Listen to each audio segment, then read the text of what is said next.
Yeah, hello and welcome to another update video about Ethereum. Not too much happening today, therefore really only a focus on the lower degree price action. We also try to apply a micro count to what's happening down here. But besides that, unfortunately, not too much price action. We're still waiting for a possible break of the trend line to the downside. Again, just repetition here. We're looking at this ascending wedge pattern. These typically break to the downside. However, it's not only the ascending wedge we're looking at. We're looking at a corrective price structure to the upside. Lot of overlaps. It's a so-called three-wave structure, ABC. That would typically suggest that we will come down once more at least.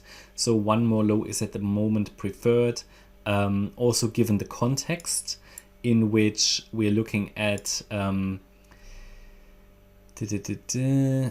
an A wave, a B wave, which topped on the 5th or the 6th of May. And then we are coming down in a 5-wave move, a so-called ending diagonal, wave 1, wave 2, wave 3, wave 4, which should be nearly finished, and wave 5 to the downside. So one more low is currently preferred, and as a possible target for that last low or for that next low, we're looking at the area around 1660 to 1690. We looked at that in an earlier video today, where quite a few targets or Fibonacci extensions and retracements are in this area. So there's a bit of confluence, okay?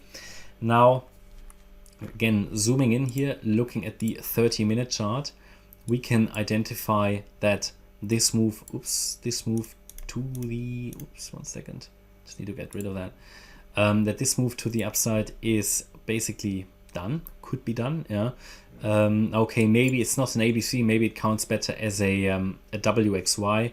Let me actually change that, because if it's finished, the last leg up was a 3-wave structure, so it probably counts better as a WXY, which just means we had 3 waves up pretty clearly, 3 waves down pretty clearly, and 3 waves up. The problem now is, so basically this could be complete. Yeah, we came down quite nicely, but not clearly impulsively. So it's not crystal clear that we've topped already. However, we moved up in a corrective fashion, and we are below resistance. By the way, that resistance level is at 1865. Because of that, I am still waiting for another low. It just needs to follow through. And maybe the Asian traders will take the torch today and lead to a sell-off. Would be great. Please, guys, do it. Because it just needs to happen now.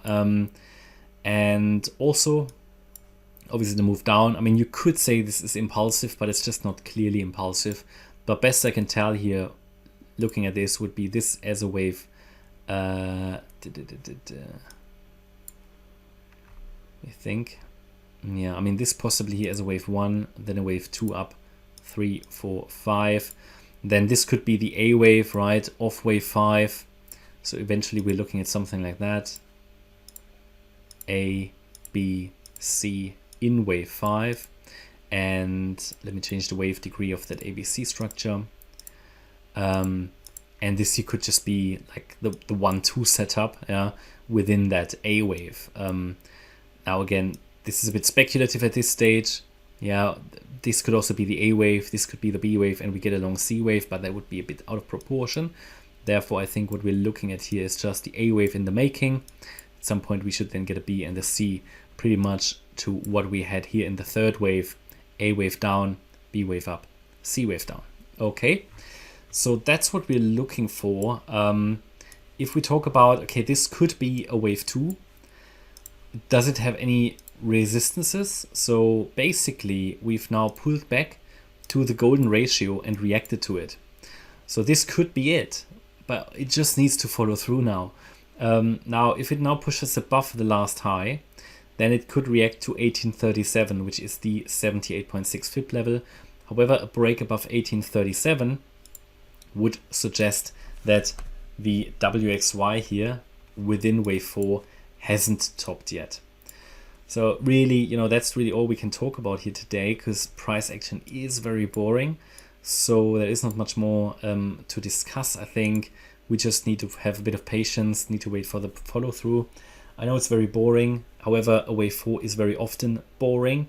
That's an additional confirmation that we are in the wave 4, and just be aware that if we break above 1864, we might have to consider something more bullish, because that is the pivot point, the level where we may have to change our view.